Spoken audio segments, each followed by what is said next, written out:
I'm Buzz Lagos. Welcome to the Weekly Buzz. Minnesota's had 3 tough games where they've only earned 2 points and played very well. We're going to look back at the game against Fort Lauderdale, where we'll see the second goal that they scored when Aaron Pitchcolin scored a wonderful header, and then another opportunity to score another crucial goal in that game, but just couldn't quite do it.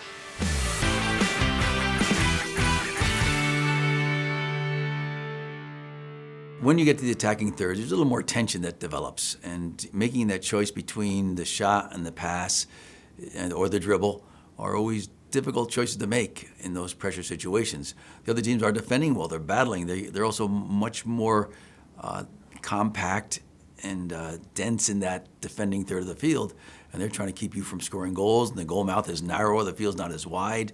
It's not easy to do that. And it just takes good combinations of passes and a timely shot to put it away. But it's not easy at this level. In this situation, we see Moore making a run with the ball. Pitch steps up to close him down, and Moore makes a move by him, but in doing so, isolates the ball. And so Ibsen slides, gets a little foot on the ball, goes back to Giuliano, and now the counterattack. Aaron Pitchcolin for United. Venegas. Mendez is ahead of him, gives him the ball. Venegas continues his run. Now Mendez slicing into the middle. Vicencini. Ibarra to his left. Now Davis. Past 3 Minnesota players. So Ibsen goes down strong with the tackle. We think he gets a little touch in the ball. Giuliano finds it and finds pitch. And now they're off to the races. Just look at the runs. We suddenly see Giuliano making a run up the field. Pitchcolin making a strong run. Kevin Venegas plays and gets front of the ball too. So just forcing the defense back for Fort Lauderdale. The run by Kevin Venegas and Aaron Pitchcolin draws 3 players in. There was a little bit of a choice of maybe a ball to pitch and a 1-2. Mendez comes back in the middle, or pitch turns and finds Giuliano. So there's different options, but I think the option that Mendez chose was a good one because it's now over on this side 3v2. Giuliano just has a sense that both Pablo and Ibarra are in the good spot. We saw last week or 2 weeks ago when where he played the ball to Diaz over the top, and then there was a wonderful ball that was called offside, and the player wasn't offside. Giuliano just had that great sense to just play that ball almost blindly into Miguel Ibarra. And notice where all the defense is right now. It's all on that side. You might like Miguel to maybe get that a quick left foot shot off because he's in a pretty good position, good angle. But Miguel takes it and just makes a curling run and comes at the defender, gets back out of trouble. Now this is where you'd like to see the runners maybe stagger themselves, maybe pull back out a bit. Mendez just go a little bit wider. And probably Pablo should maybe make a darting run near post in front of the player. But again, they all kind of get drawn to that ball. The ball's the magnet. But again, Ibarra just senses Justin Davis, and this side of the field's wide open as Justin Davis makes a strong run. And the key is this Justin Davis's touch. The defender goes to close him down quickly, and watch his touches right past the defender. Wonderful touch. And now he's got that defender beaten and get a clear cross in. Great early cross, just perfect play, perfect ball by Justin Davis. And if Pablo didn't get a touch on the ball, it was a goal. Either pitcher Mendez would have gotten that for sure. It's right there for the put away. Just that long reach of his leg. And you want him to go for the ball. Pablo can't assume that the guys behind him are going to finish. You're trying to get that foot in the ball and put it in. But inadvertently got that little touch that just kept the teammates from being able to finish their chance. But what a wonderful play and build up to get to that situation where we had this opportunity to score a goal. Kevin is the designated corner kick taker for Minnesota. And he is because he's able to drive that ball near post, drive it back toward the penalty spot, serve it to the far post. And all those are valuable tools to have as a server of the corner kick, so the defense just can't set up for defending one type of cross. He has great variety of cross. He's able to drive them, bend them, makes it very difficult for the defensive team to handle them, and helps create good opportunities for Minnesota. You have the height of Campos, Diaz, Calvano, and Pitchcolin near the penalty spot. Keep it on the ground this time. Venegas, another good service in. Pitchcolin! So we look at the organization of Minnesota.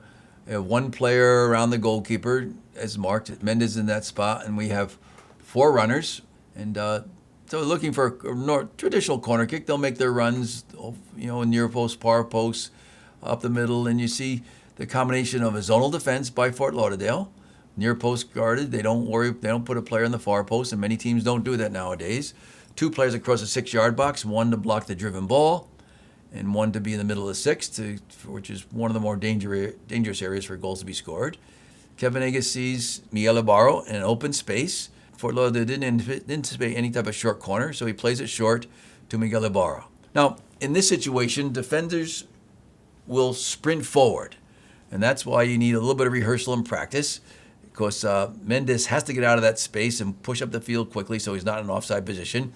Notice that Kevin Venegas made a strong run because he oftentimes, the person taking the corner kick doesn't get back out quickly. He'll be offside too. But Kevin Venegas comes out quickly, and Miguel Ibarra plays it back to him. Now what happens now in a situation like this, the defense is moving up, and now the attacking team is coming in. And so it puts the attacking team in a good advantage overall. And notice that Thiago's in a good near post position, but notice what Aaron Pitchcolin does. He changes direction, rotates around toward the far post area. Notice his runners away from the ball, and he sees the ball focused. Now they got caught in a little bit of a line, but we see a strong run by Thiago going near post. We see Pablo drawing their strong central defender in with him, and it opens up that little channel for Pitchcolin. You notice that Kevin Venegas on this one, he used the inside of his right foot, and it gives a little bit of bend. He wants some power on it too, so it isn't just a little chip. It's a driven ball, but it gets bend because he gets his foot tucked under the ball and gets that spin on it. And so it dips up and over and down. I mean, there are a lot of good defenders in that space there, but the ball just dips down in between the two Fort Lauderdale defenders right to Aaron Pitchcolin's head, and just that concentration, focus, and the power he gets on it. And it's more the momentum of his body diving through the ball. Put that power on it, find a spot on goal, just drive it by the goalkeeper, and puts that ball away for a great goal by Minnesota. Minnesota finds himself in fourth place, which is in good position for making the playoffs and a good run in the fall season.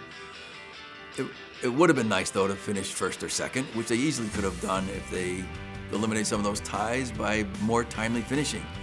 It's just tough to win games when you don't get the goals you need overall. On the other hand, they also need some timely defending in the last 20 minutes where they just don't give up goals down that stretch. And if you got a 1-goal lead, it's secure. It's almost 3 points in the bank. And they've got to get that kind of mentality in play where they finish their chances, and they also, when they have that 1-goal lead, they're confident they're going to, come away with a victory in that match. I think they can look forward to the fall season because they are one of the most talented teams in the league. I would say New York, Tampa, and Minnesota tend to be playing the best soccer of all the teams in ASL right now, and there's no reason to think that they won't continue on to playing exceptional soccer and make for a very entertaining fall season.